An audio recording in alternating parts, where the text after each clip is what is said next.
Hello everyone, it is Erin Photo, and today we are doing my July plan with me. So I am doing the theme pool candy in my bullet journal. So this is the year where I'm combining two things that don't necessarily go together.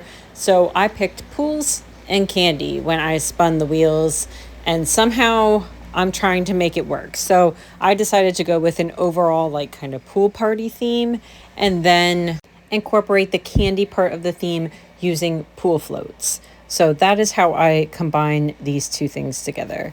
So this month I am in my A5 for the first time. It is a little weird. I do have to get used to it. I'm used to much bigger sizes, but overall I think that I will be happier in an A5, at least how my planning style is now. I will probably move back to a B5 once life is maybe a touch less chaotic. We'll see how that goes. So this month I am using Karin Markers, which are very juicy. So I did have a little bit of a tough time. You can kind of see that green dot over on the right hand side be a little bit smudged because these markers are very juicy. So I did have a little bit of issues, and I did have a little bit of issues with bleed through on this particular setup. So for my cover page, I am just doing a pool with the pool floats. The idea behind these pool floats are they kind of look like lifesavers. I didn't really, at this point, want to incorporate more pens. So I didn't go with like kind of how the sticker kit goes, where like the purple is with the light purple, the pink's with the light pink, kind of like a little bit more in line with how a lifesaver looks.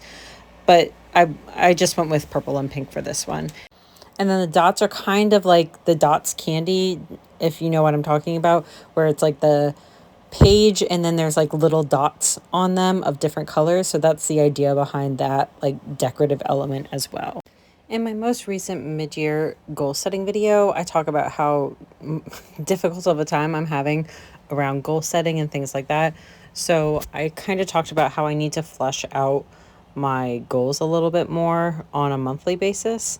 Now I'm still not quite sure how to do that. So I've left this page a little bit general where I do have spaces for 4 goals, but I kind of tried to leave some room either below or to the side where I can kind of flush it out a little bit more, because I really wasn't sure what I wanted to do for goal setting. I am struggling mightily in that area right now.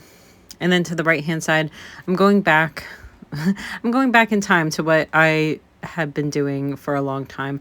So I'm doing a master task list. I have different areas of my life. I have work, home, and business. And so each of these sections represent one of those things. And then I mean, I don't even think I need this much space, but to be honest, I kind of need to get back to like basics of how I used to bullet journal and see if that can help me with whatever I'm going through at the moment in terms of the difficulties I'm having with my bullet journaling system. I've seen quite a few people talking about how they've been in kind of a planner rut.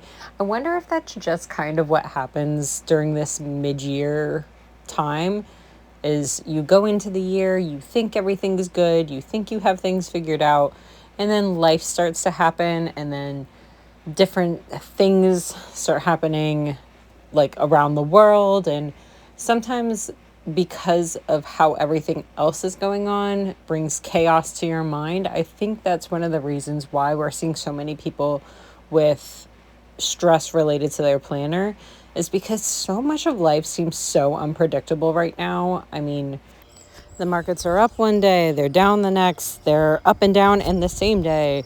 Are we in a war? Are we not in a war? So there's just so many things in life right now that are so unpredictable, and it's causing a bit of chaos. So I think when your brain is chaotic, when the world is chaotic, how is it easy to put plans on a piece of paper?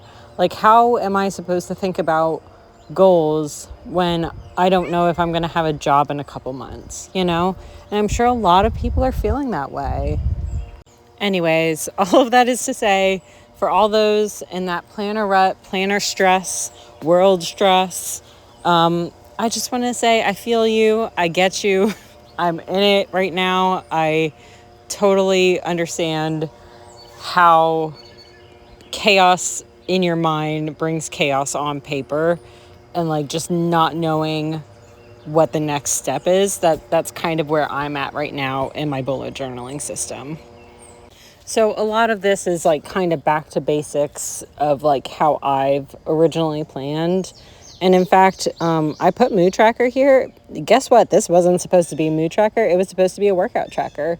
And I guess with all the chaos, my brain forgot that that's what I was going to do. So funny enough, I have a mood tracker when I meant to do a workout tracker. So I'm definitely going to come back and figure out what I'm going to do for a workout tracker, because I have been enjoying my workout trackers. But this is the entire setup back in an A5. It's all very weird. I feel like this is like beginning of bullet journaling again for me, like 15 era. But anyways, I hope you like it, and I will see you next time. Bye, everyone.